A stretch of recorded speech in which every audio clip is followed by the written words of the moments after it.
The hits keep coming for Disney, Disney Plus, and of course, Marvel Studios. They're not just striking out on the big screen with movies that underperformed like Black Widow, The Legend of Shang-Chi and the Something Something Rings, and of course the Eternals. No, they are striking out on the small screen as well. Now, what do I mean when I say that? Well, Hawkeye. The live-action series featuring the hero that we loved in the Avengers is now the worst performing MCU show on Disney+, lower than even WandaVision. And for context, 40% lower than Loki, where Loki was made into a buffoon who needed to be lampooned, while a female version of him was better and smarter. Well, with Hawkeye, this appears to have been cut and pasted.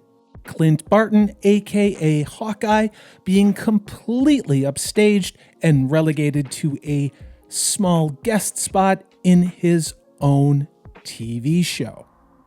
Now, who does that upstaging? Funny you should ask. Much like Loki, Hawkeye is upstaged by Kate Bishop, who is played by Haley Steinfeld. The story is one we have seen many times now in entertainment. But there's even more troubling data for Hawkeye.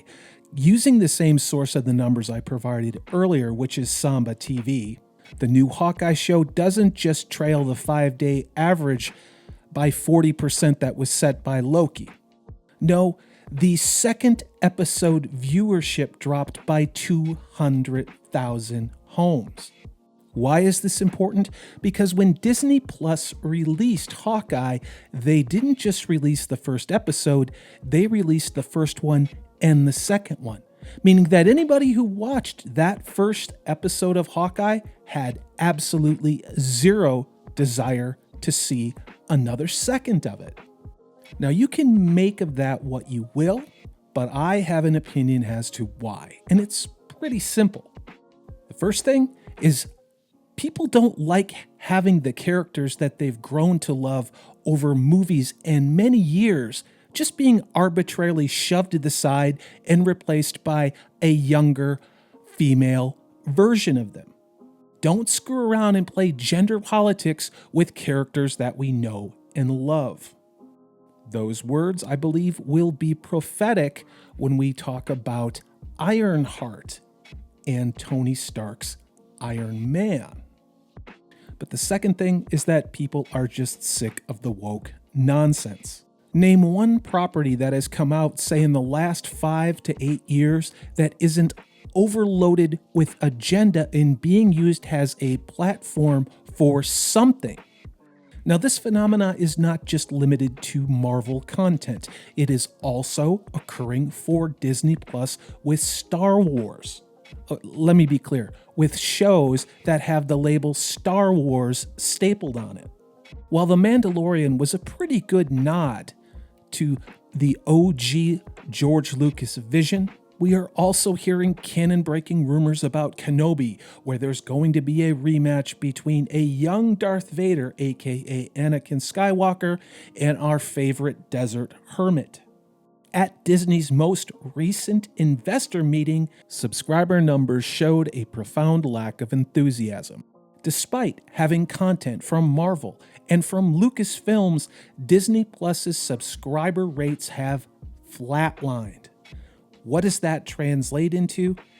Those brands are not bringing anyone new to Disney. They're not generating enthusiasm from fans. It's almost as if when you take the core of a story and the characters that people love and instead slam your ideology into it in an effort to, quote, make it more accessible and inclusive and representative, that people are rejecting that property. But that hasn't stopped Marvel Studios, and it is not stopping Disney Plus from doing the very definition of insanity, which is doing the same thing over and over and over again and expecting a different result. Perhaps the largest gaping hole in the MCU is Iron Man. No one can do Tony Stark like Robert Downey Jr. Now, the reasons why they got rid of him are debatable, but I am in that camp that says he wanted too much money. So what is Marvel Studios' solution? They cast a diverse female to play female Iron Man, aka Ironheart, who steals the Iron Man tech and for some reason is celebrated and allowed to keep it and become... Yeah, we're back to intersectionalism again. Uber woke Mark Ruffalo's Hulk became Mr. Rogers' Brainiac Hulk. Gone is the Smash. What the hell fun is that?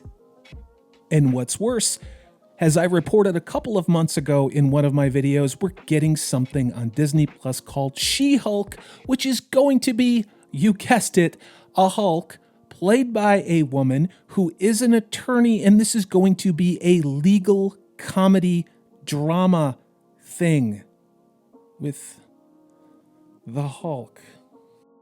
And don't even get me started about Thor. Thor became the Lebowski. But wait, they're not done trashing Thor. What are they going to do? In the next movie, Love and Thunder, a woman is going to take Thor's place, that being Natalie Portman. I lost count of how many times the same trope is being used here. And if history has been any judge, and this is not a qualitative statement, looking at it quantitatively, people do not want this identity politic intersectional narrative destroying the characters, canon, and universe that we have invested our time and money and hearts in. Which brings us back to Hawkeye. Man, what a failure. I mean, that's something you just can't hide. The question is, how long are those Disney investors going to put up with this? Repurposing stories from absolute failures of comic book runs that were canceled and rebooted over and over and over again. What do you think? Have you seen Hawkeye?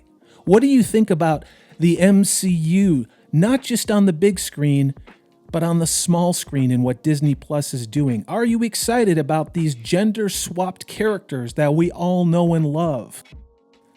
Let me know in the comments section below. As ever, this is Salty Texas C. I am Corey DB, and I want to thank all of my new subscribers. I want to thank the people who have been giving me thumbs up on videos and sharing them. It truly, really does mean a lot. I hope you have an awesome day.